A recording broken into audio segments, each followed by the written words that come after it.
All right, guys, week 6, Bankroll Challenge, live build show. I brought in a man who wakes, a man who bakes, a man who rakes. It's my personal style icon. You know him over at ETR, Andrew Swaggy Wiggins. How we doing, buddy? Good, man. That RotoGrinders music gets me pumped up, so I'm feeling ready to build some winning lineups here. I know. I feel like you're, like a heavyweight boxer strutting into the ring with that music there.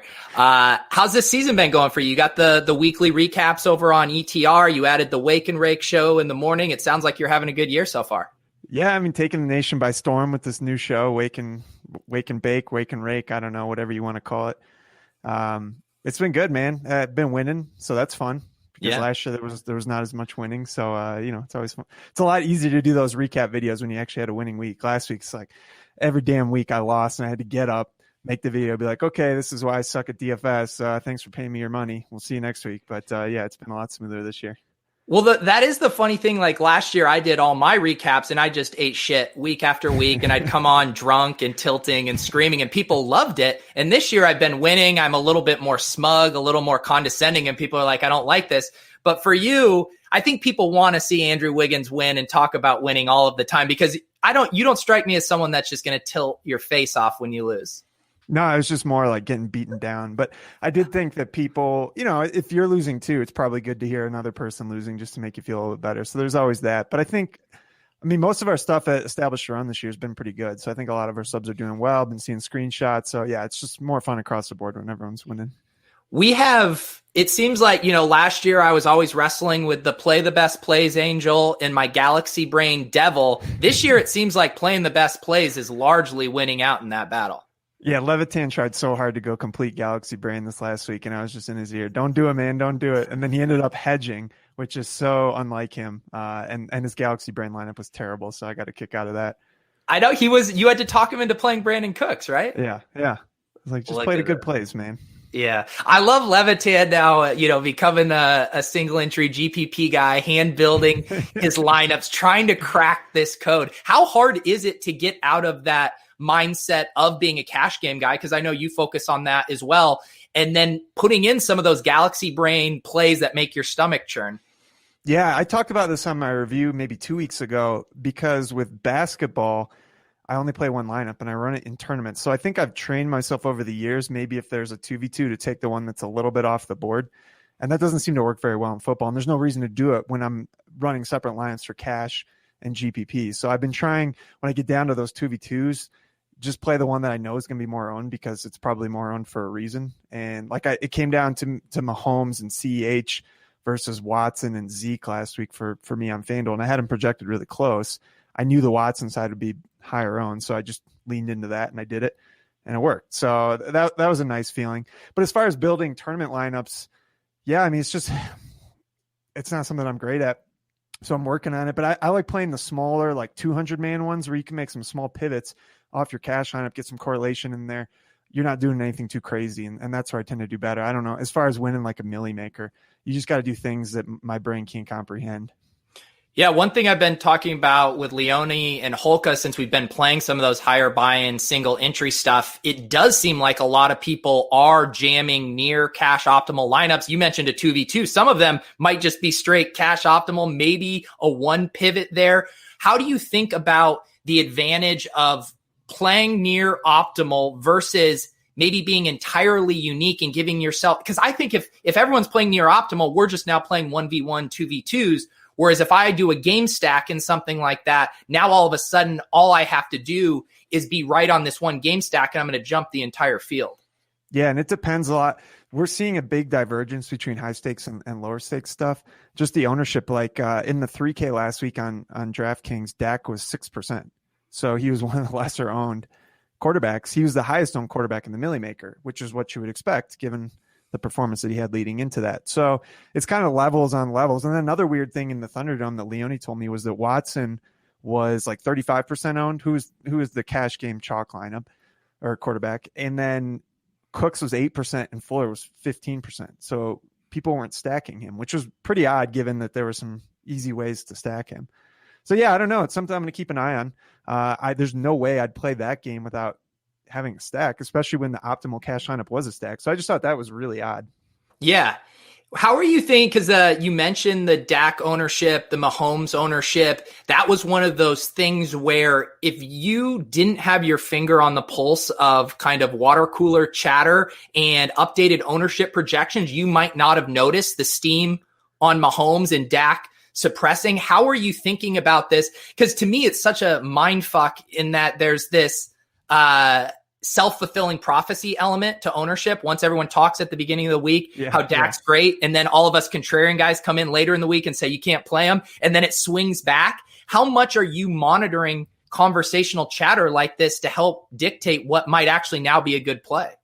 Well, that's a big reason why I decided to add this show on Establish a Run on Sunday mornings, because I was just doing the Friday show, and that's great. There's plenty of information and stuff to go on by Friday.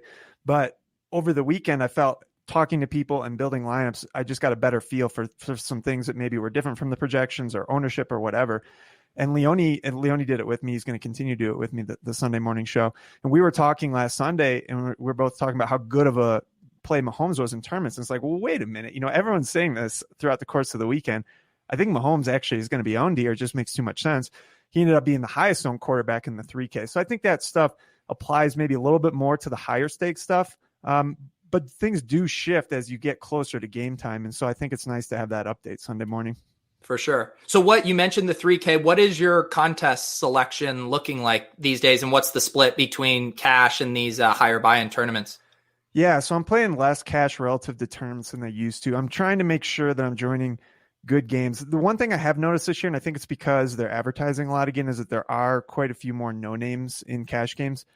That said, I still try to stay away from the 10-mans because often you'll see there's 9 pros in there or 9 names that you would recognize, and I just don't really have any interest in that. But if you start seeing maybe 3 names you don't recognize without stars or badges or whatever they call them, then I start to get more interested. But really, I like the bigger single entry 50-50s. If you can get over 200 people in a single entry, if you see those in their multi-entry, then you get the pros dumping in a ton. So I try and stay away from those. Those tend to be the hardest games on the site, which is kind of surprising. And well, the other thing you have to keep in mind too, in those is the rate can get higher down to like a $5 one. And if the pros can put in 150 entries, which they do, it starts to become a bad game pretty quickly. As far as tournaments, I've been hand building. I've won 50 maybe twice, but it's not really my forte. So I've been trying to hand build like 3 to 5 GPP lineups, more so on DraftKings, but a couple on FanDuel too. It depends how the slate's shaping up and what, if I see angles that I like that I don't think will be too owned. So it's been fun. It's just a new challenge. And I like I said, I'm trying to get into the like 500 and less people type games.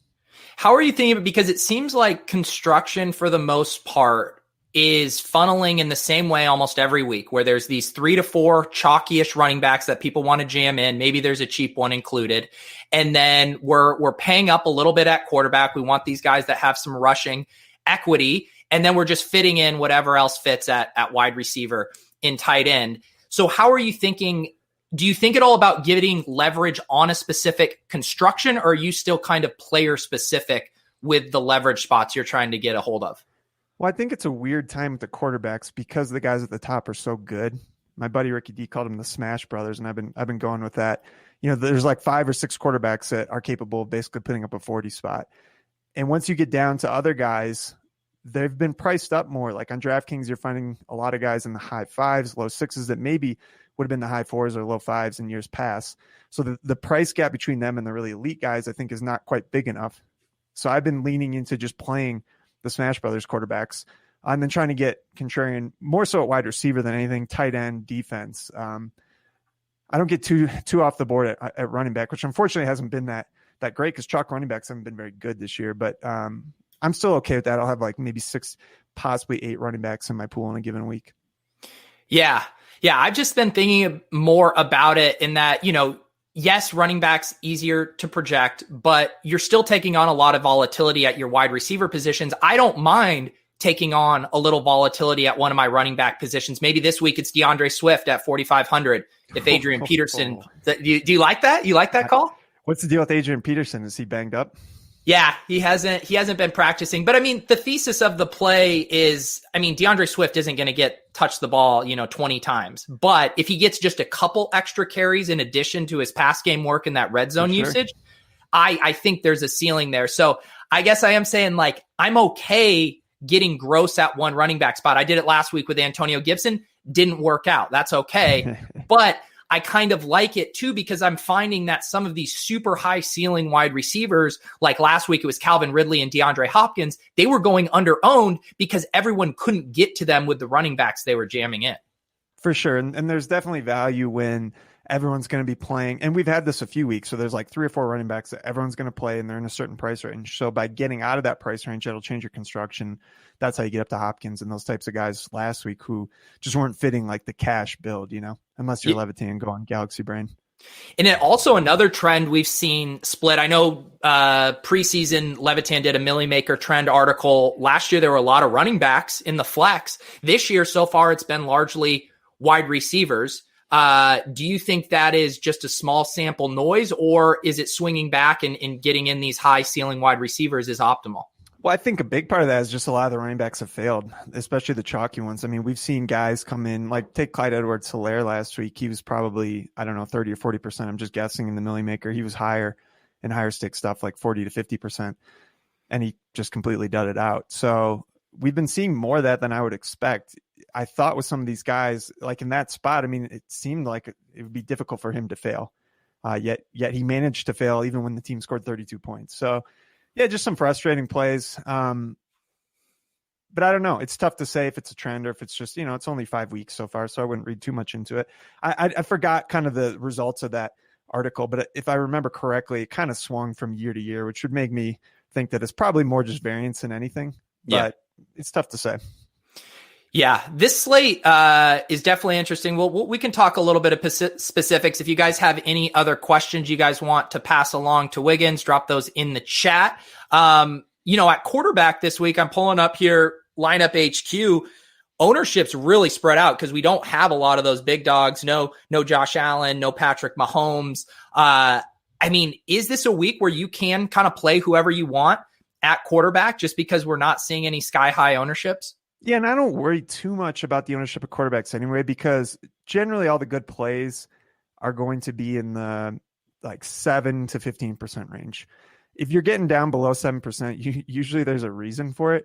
And like I said, with the top guys being so good, it's just hard to overcome that. So I'd rather just eat a little bit of chalk at quarterback, and you can differentiate in other spots. And I think we've really seen that for the most part, where the quarterbacks that we thought were going to do well at the very top end of the range have done that. Now, I think this week's a little bit different because no one's really standing out. I think Lamar looks okay, but there's some concerns about his rushing. I mean, he only rushed, I think, 2 times for 3 yards or something along those lines last week. And if he's not running, he doesn't have that much value. So I'm not quite sure how to handle him. If the ownership's off on him, I'd like to keep going back to him in tournaments, but it's a little bit scary.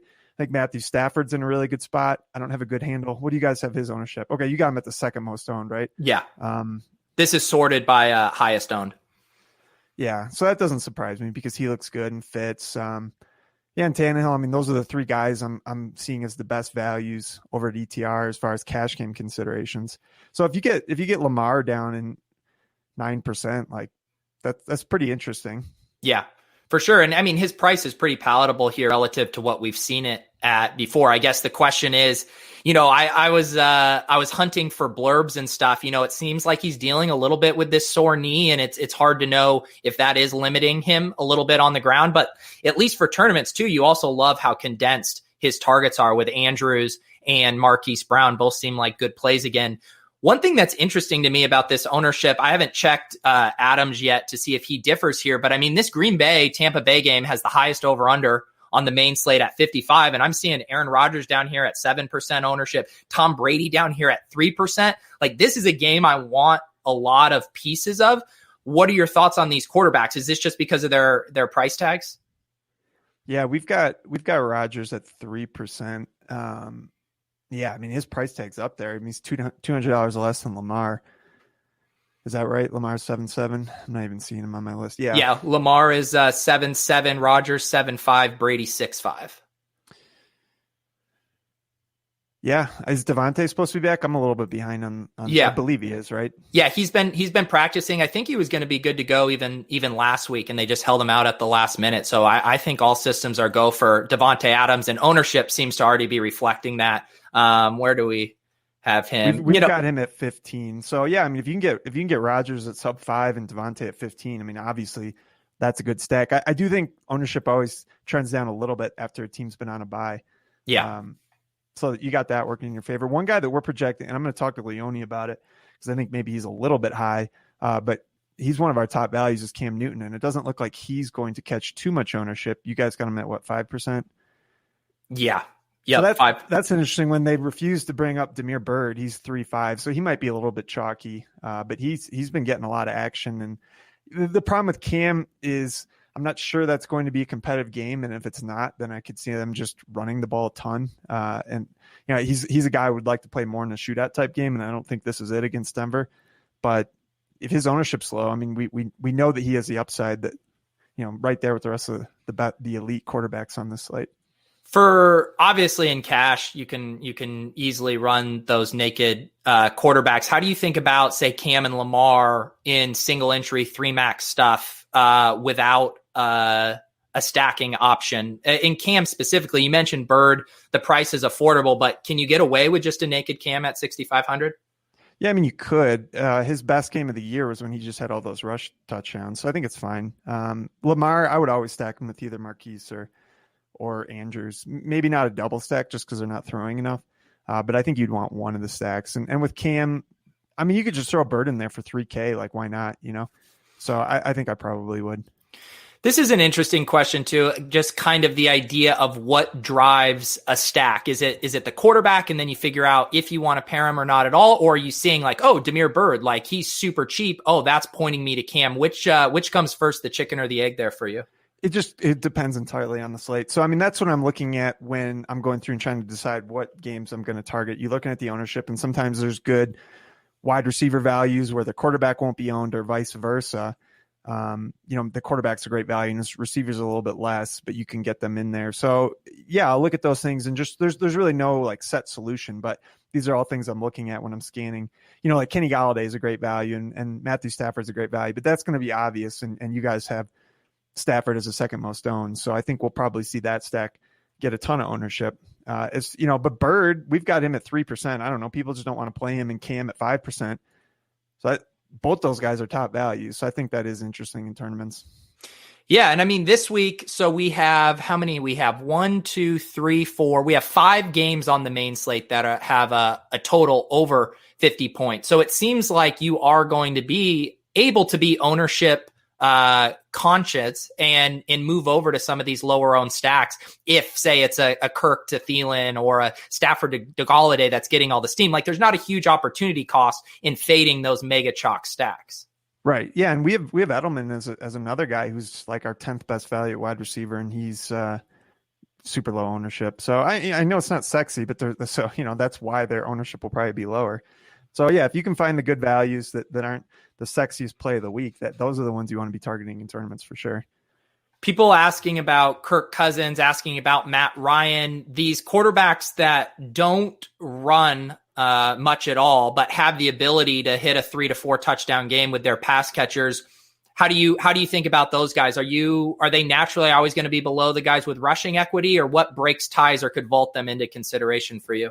Well, and again, I mean, a lot of this just comes down to the slate and what's the opportunity cost of quarterback. And we've had a ton of slates, so there's just been really, really great quarterback plays. And this one, it seems like we're living a little bit more in the mid-range with, you know, like Tannehill, Cam, Fitzpatrick, Stafford, those types of guys. And then you don't have Mahomes on the slate. You don't have, you got Lamar up there. So I think you can get away with playing more. This is probably more so than any slate this entire season. I think you can get away with playing more of these mid-range type characters. But generally speaking, Kirk Cousins hasn't shown the upside that you would need to win a slate through the first 5 weeks of the year. Just because, you know, I don't think he's ever going for 35. But I think given his price and the way the slate's looking, but I mean, he might catch a decent amount of ownership is the problem. I don't really want to play Kirk Cousins if he's chalky, and especially over on FanDuel, he's 7-1. Thielen is one of the best values at wide receiver. I think he's going to be one of, if not the highest owned plays at wide receiver. So if that stack starts looking really chalky, then I'm not really interested in playing Kirk Cousins in that spot. Yeah, I was listening to the Advanced Analytics show on the RotoGrinders network this week. Brandon Adams was talking about the negative correlation so far with Justin Jefferson and Adam Thielen, a 0.4 negative correlation. How do you think about those things where obviously if the game goes berserk, that those correlations could just get obliterated? I feel another good example with Chris Godwin coming back is the negative correlation we've seen with Evans and Godwin. Are you open to stacking the two stud wide receivers, or would you rather, throw in a Cameron Brayton and Irv Smith and just hope that you get the correlation right? Well, and this partly has to do with what games you're playing, because if you're playing the smaller games, then you can get away with it a little bit more because you don't need to hit absolute perfect. If you're trying to win a milli maker, and that negative correlation is probably going to hurt because you need to have like the highest scoring player at every position to win those crazy games. So you have to be more cognizant of that in the games as they get bigger and bigger. If you're playing single entry stuff, then yeah, you can kind of get away with a trip, maybe even up to a triple stack, depending on the game. I wouldn't do that very often, but you're probably never winning the milli maker with a triple stack. So I don't know. The nice thing is it makes it a little bit easier. If you just throw in Jefferson and Thielen, you hope that Cousins has a good game, and then like one of them should have, a great game and the other one probably an okay game. And you don't have to worry about picking the right one. So it does make it a little bit easier, but I think it caps your upside too. Yeah, I enjoy doing it a little bit more when one of those pieces, or even two of them, as we saw with the Texans last week with Fells and Cooks, when they're really cheap. And then it's like you can pay up for the one option, and then if you get the funky Fells long touchdown or Cooks goes off, it's like, yeah, you didn't pay off Fuller's price tag, but you smashed it at those other two where you're kind of just covering the roulette board. So that would be the only thing that gives me pause with just Thielen and Jefferson both being expensive and relatively popular. I might rather just punt it off with Irv Smith and take a stand on either Thielen or Jefferson would just be kind of my gut. Yeah, or you could just single stack it too. And you're right. Like the price is very important. When they're cheaper guys, it's easier to get away with it. When they're expensive, you need both of them to have very, very good games to be in winning GPP lineups. This is a good question here from Sean. When using limited entries, 3 to 5 max, do you prefer a different team stack or two variations on the same one? I'll just say I have too much fun putting in different stacks. So I normally have a tighter core. Like last week in most of my lineups, I had Gibson, Nuke Hopkins, and Mike Davis, those guys. And then I was working game stacks around that. Where do you stand on getting exposure to stacks versus a core? Yeah, and again, it just depends on the week. Sorry to be so vague, but it really does. So sometimes I would run maybe the same in all of them if there's a spot I really love. But usually if I'm building three, it'd probably be three different stacks most of the time with some of the same core players littered throughout, like you were saying. Let's talk about running back. We'll move through the slate. And then I also normally we build on DraftKings, thought it might be fun to build on FanDuel. I know you are well steeped in the FanDuel streets, and we also have the RotoGrinders single entry series going on over there, so we can hit both sites. Like I mentioned here at running back, we are seeing pretty condensed ownership on a few of these top plays here. Madison, Montgomery, Mike Davis, and Derrick Henry right now leading the charge, all over 20% ownership. Is this kind of your narrow list of running backs here too, or other guys you're considering? Yeah, I'd maybe throw in Myles Gaskin and then over on FanDuel, James Robinson is a really good value over. Did you mention Montgomery as well? Yeah. Yep. Yeah. So like those 5 or 6 guys, I think are the main plays at running back. One thing I wanted to ask you is I always like checking out Brandon Thorne's defensive line, offensive line mismatch article over at ETR.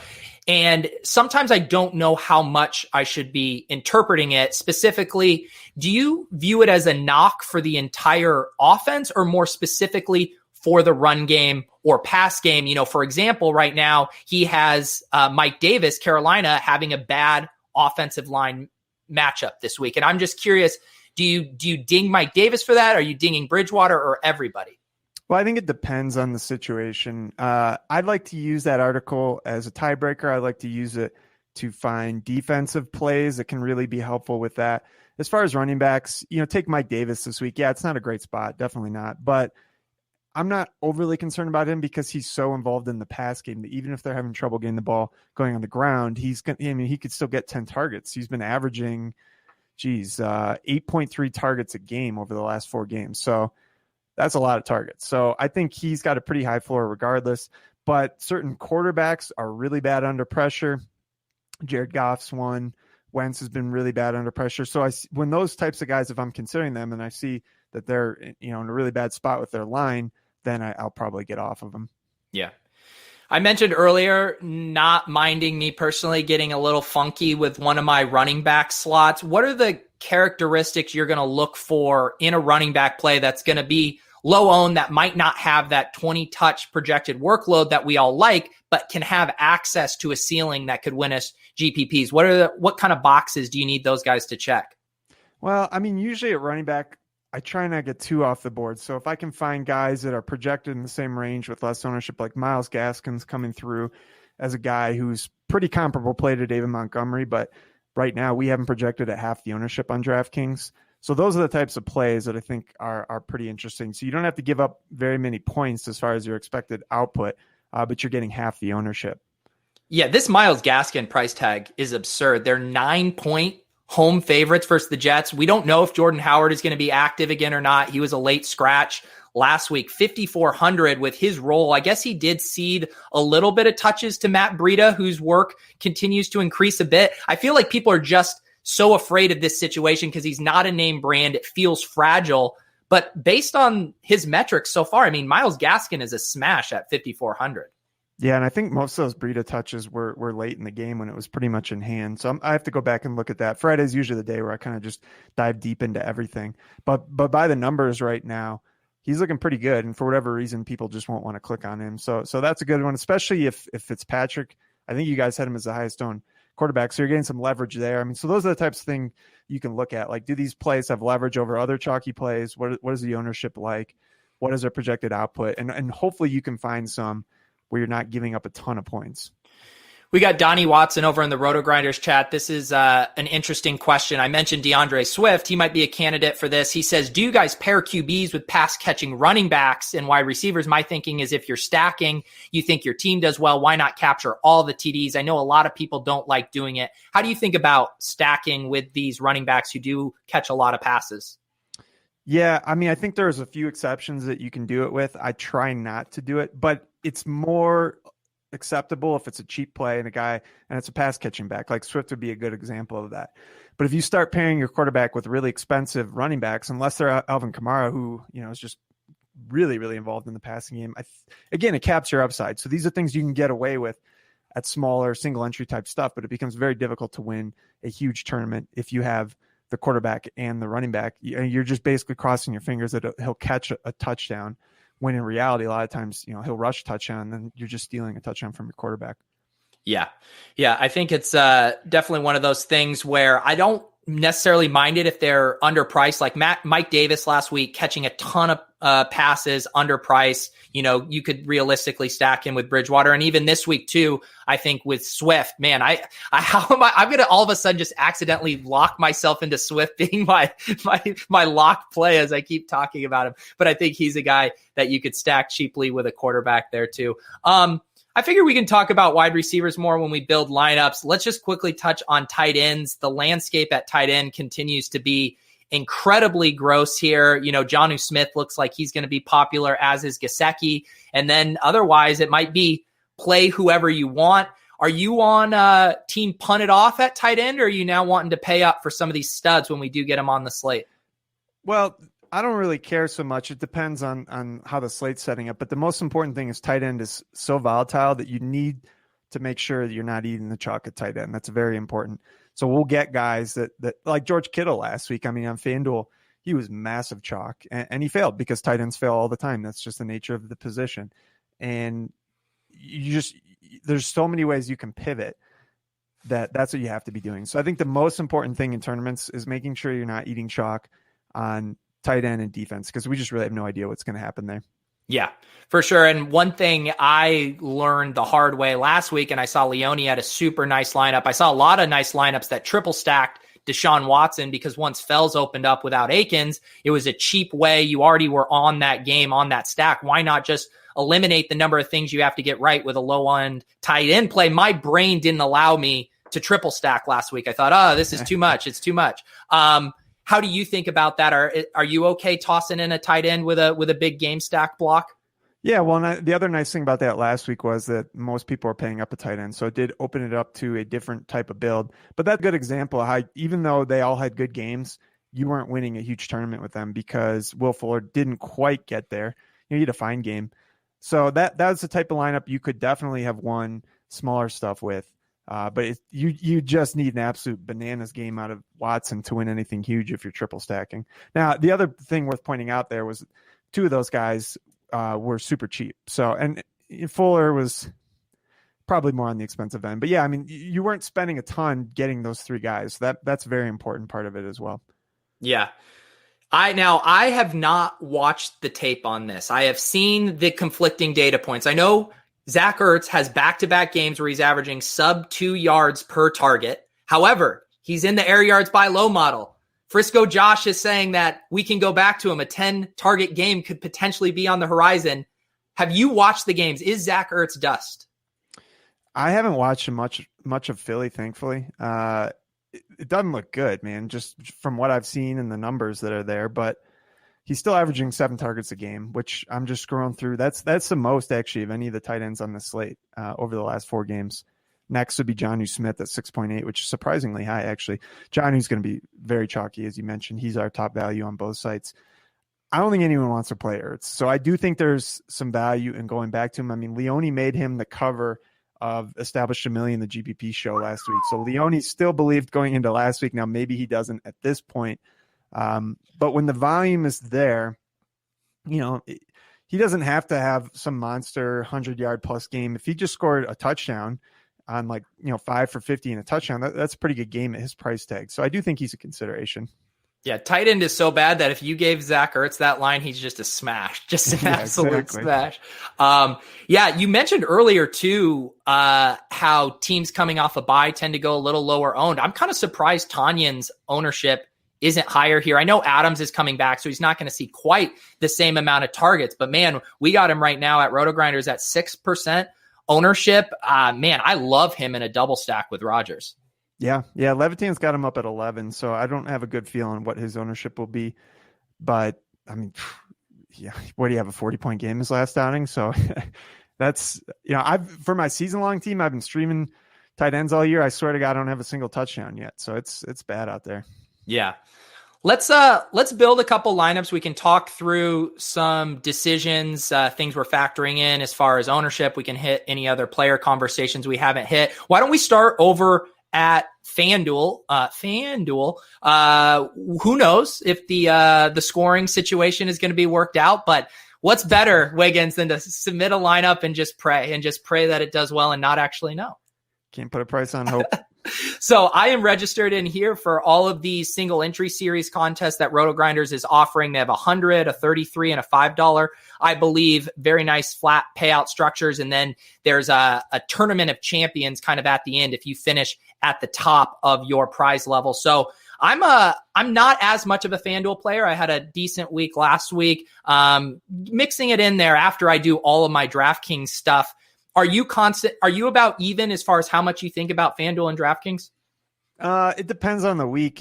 If one site's setting up better than the other, then I'll shift more action to that site. But generally speaking, probably about 50-50, maybe slightly more on FanDuel historically. Yeah. So I'll let you kick things off here. You can kick us off with a stack, a play, something you think you should be getting in on your FanDuel lineups. What do you got? Can you pull up the ownership for the quarterbacks? Let me switch over to FanDuel here, because we have a lot of them just kind of in the same range, just piled up. Yeah. So percentage, we got Stafford, Fitzpatrick, and Lamar Jackson over 10. Then coming back with Watson, Tannehill, Ryan, Rodgers. Okay. Well, you know what? I think let's try Lamar Jackson one more week. We'll give him a little bit of rope here, given how good he was last year. Let's do it. And then, so immediately I'm thinking, are we going to double stack him or single stack? I would say tight end is so gross and FanDuel pricing is so loose that Mark Andrews seems like a logical pair here with Lamar. Yeah, and the other thing, they keep pricing Mark Andrews up so high that his ownership stays very low. Every time I've played him in tournaments this year, he's been like 5%. 7-6 is a tough one to swallow for him given the floor that he has, but it makes him a great tournament play. So let's get Mark Andrews in there. So assuming we're rocking with this, I think the next two obvious decision points are we going to double stack with Marquise and or are we going to do a bring back with the Eagles? How do you think about that with these two guys in place? Yeah, I mean, what's the situation with the Eagles receiving core right now? I haven't seen the injury status this week. Deshaun Jackson and Alshon have been practicing. It seems like they are trending to play. I have very little interest in these pass catchers outside of Ertz, but I don't think we want to go double tight end with Ertz on FanDuel. No, but maybe we drop Andrews, put Ertz in there, and then just play Marquise Brown. That might make more sense, just because we don't know who to bring it back with otherwise. I like that. Yeah, I mean, I guess you could. Would you mess around with Miles Sanders, or that's not a correlation we want to do? Well, I think you could. He's projecting as a better play over on DraftKings. So that's the other thing you can do too when you're looking about hedging out your actions. Just if you want to get a little bit of exposure to a guy, and he's a better play on one site, that play him there and don't jam him on the other side. So I don't know if I'd go that far off the board on FanDuel, given his price is still pretty high and he's better for the DraftKings scoring anyway. So let's get Ertz in there, Marquise. Yeah, I think that's probably all we need from this game. Yeah, Alan, this is something we've kind of been hitting on here are you looking for value to fill a lineup or pair it with their QBs? I mean, this one, the two better plays in this game, drove us to tight end. But I think if we built a different stack, tight end might be the last thing we worry about along with defense, because as Andrew said, it's just so volatile. It's so hard to project that we just want to make sure it's a guy that fits with what we want to do and isn't going to be too chalky. So in this lineup, Ertz definitely makes sense. I'll toss it back to you though, to get us in the next direction of this lineup. Yeah, and I'll just add, I'd be more open to playing two tight ends on DraftKings because their pricing's a little bit better on tight ends, or they're cheaper over there. And just with the way that the scoring is, FanDuel, it's like when you have Mark Andrews up at 7-6 and Ertz, like Ertz should really be down the mid-5. So like they're all overpriced. And given how bad tight ends been, it'd just be really difficult, I think, to get there with two tight ends. Yeah, I'm just pulling up the blitz here to do a little points per dollar sorting to see who these other good values are on FanDuel this week at wide receiver and running back. A couple guys that are jumping out here would be, we got Madison, Montgomery, Gaskin, Robinson. You mentioned Robinson earlier. So these are guys that are going to catch ownership, but just trying to familiarize myself with the good value plays on FanDuel this week. Yeah. What do you have? Oh, you don't have the ownership up there. Oh, I can get it up. Who do you want to see? Yeah. I'm curious if people are going to play James Robinson. Levitan has him as pretty owned, but I don't know. I don't think people really like playing him for whatever reason. So he's one of our top values, and I could see him coming in around 10% ownership, just spitballing. Yeah, James Robinson we have right here at 20%, Madison and Mike Davis being the mega chalk, Montgomery and Henry in that second tier, and then Robinson and Aaron Jones down in that third tier. Also breaking news, the Patriots just had another positive COVID case. They have canceled their practice today. Man, I guess we just have to hope, the Colts came out this morning. They had the positive case, and then they came out and say it came back negative. So, sometimes if we want to have a glass half full approach, maybe this is a false positive, whatever, but definitely stay tuned on that. That would be a bummer for the Cam Newton play. That's for sure. Yeah. All right. Well, let's eat the chalk on Madison. I think he's at that price. He's such a good play that I'm just going to be overweight on him this week. Let's see. Gaskin is still a nice value on FanDuel too, right? Yeah, definitely. Yeah, 5,700. I'm going to get him in here as well. Nice. And it doesn't even seem like his ownership is going to be outlandish. I mean, have him here at, what does Levitan have Gaskin on FanDuel at? 15. Okay. Yep. So let's see how much money we have left in this lineup. 6,500 left. We could maybe put in a placeholder defense just to know what we're working with. I mean, are you okay punting it off with the Bengals this week? Looking at the Bengals. Yeah, sure. Let's do it. I mean, we can adjust. Look, it really doesn't matter. I played the Giants. Like, the most important thing is just that they're not owned. I played the Giants in one of my main tournament lineups last week because they were 2-2 on DraftKings. And then I also knew that everyone was going to be stacking that game. So it's like, if they get a defensive touchdown, that's taking away from the offensive players. So that worked out great, obviously. This is a wake and bake comment here if I've ever seen one. When you said Gaskin Robin, it made me think ice cream there for a second. There we go. Wake and bake, baby. Nice. All right, ball's back in your court here. We have 2 wide receivers and a flex, and a decent amount of money to work with here. Okay, let's see. I can let's see what wide receivers. Let's check some guys with some ceiling here. Yeah, I'm saying like nothing really jumps out to me as a great wide receiver tournament play. You know, one guy that I actually am now curious what his ownership is on FanDuel, but it seems like Will Fuller is going to be kind of under-owned relative to his ceiling this week. All right, let's get him in there. I mean, I'm going to see. He's one of our top plays. I mean, so we have him down here at 8% ownership. What does Levitan have him? I don't know. My spreadsheet's broken on No worries. But yeah, I think it's just like we still haven't seen the nuclear Will Fuller game. Everyone just kind of ping pongs back and forth off a recency bias. Now that Brandon Cooks went off, people seem down on him. But man, I still think he has one of those top 5 ceilings every week in the league with his target share. Yeah, it was 2 weeks ago where he had that touchdown right at the end of the game that I thought he caught it, but maybe that was because I owned him on a ton of teams. But that would have been a 30 point plus game if he had come down with that. People mentioning A.J. Brown, one-off chalk wide receivers, just in principle. Are you on or off that kind of play? Man, I mean, A.J. Brown, the volume's been there this year. What's the deal with is Corey Davis going to be out? I don't know what the deal is with the COVID stuff. Yeah, from what it sounds like, I don't think Humphreys or Corey Davis are going to play. It looks like Khalif Raymond is another nice punt play. Yeah, so I think it's probably fine to eat the chalk on A.J. Brown. I mean, it's a really good price. I'll probably have him in cash games, I would say. So for this lineup, we have a lot of money to spend. We have $8,000 per player. I mean, obviously McCaffrey and Cook aren't in the mix. I mean, we can almost play whoever we want here to round this out. And I don't think this is a too popular of a construction necessarily based on some of these plays. I feel like we can do whatever. Yeah. You got any leans?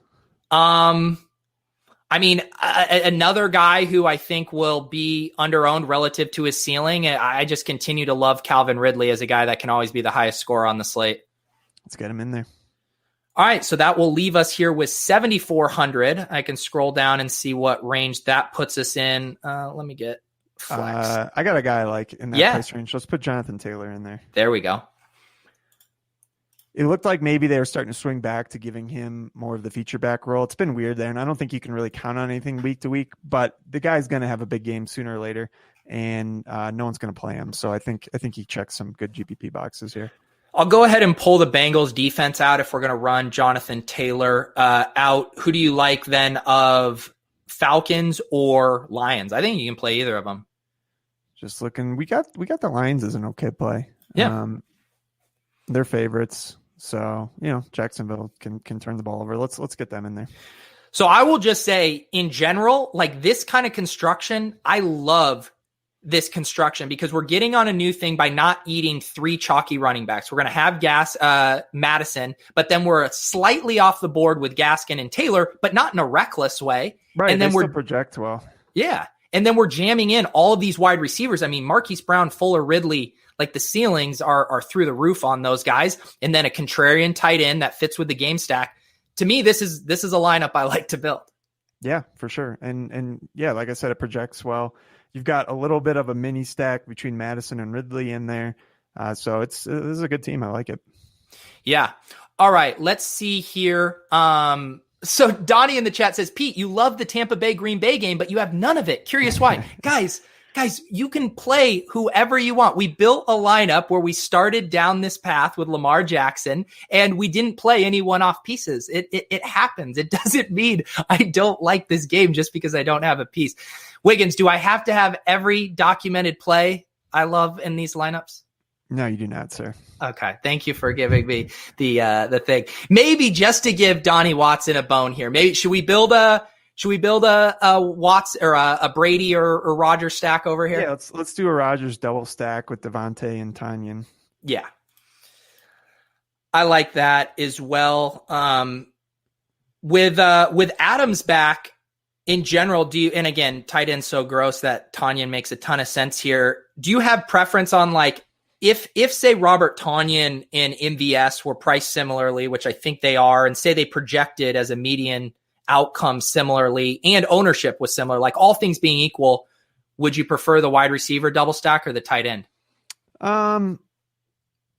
I think in this case, I'd just go with Tanyan because I don't think MVS is very good. I don't think that Rodgers trusts him at all, which is important with Rodgers. I mean, that's the thing we've seen with Tanyan is that Rodgers trusts him, and that means a lot with Rodgers. That's why Devontae Adams would get 15 targets last year because he didn't trust anyone. And I just think that Tanyan's got a much higher ceiling with the touchdown looks, the red zone looks. So I don't know. I'm just kind of out on MVS in general. But that being said, he can still break a big play. I don't think anyone's, people are certainly going to play more Tanyan than MVS. So, you can make an argument either way, but let's do Tanyan. That's sexier.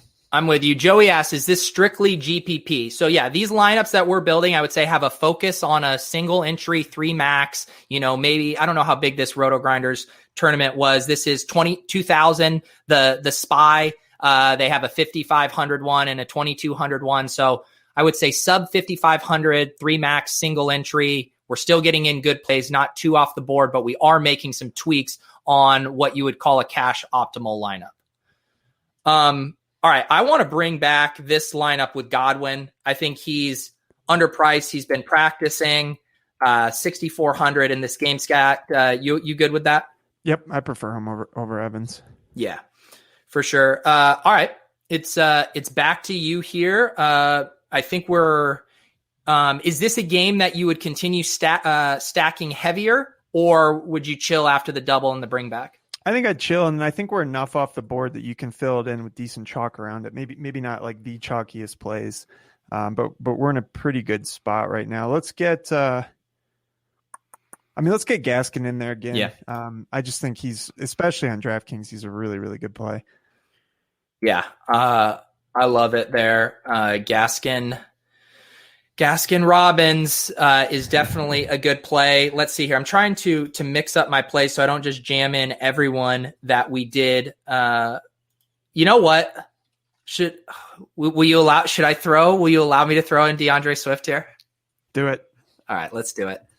It's a little off the board. Like I said, pay attention to the Adrian Peterson news. But again, at 4,500, he has more of a floor with his pass catching work. And there's also the narratives too, right? Coming out of the bye, maybe they increase the rookie workload a little bit more. They see some things. They're finally ready to unleash him. And the Adrian Peterson thing is just a nice tiebreaker. So I like a little Swift. And at this point with this lineup, we can play whoever we want.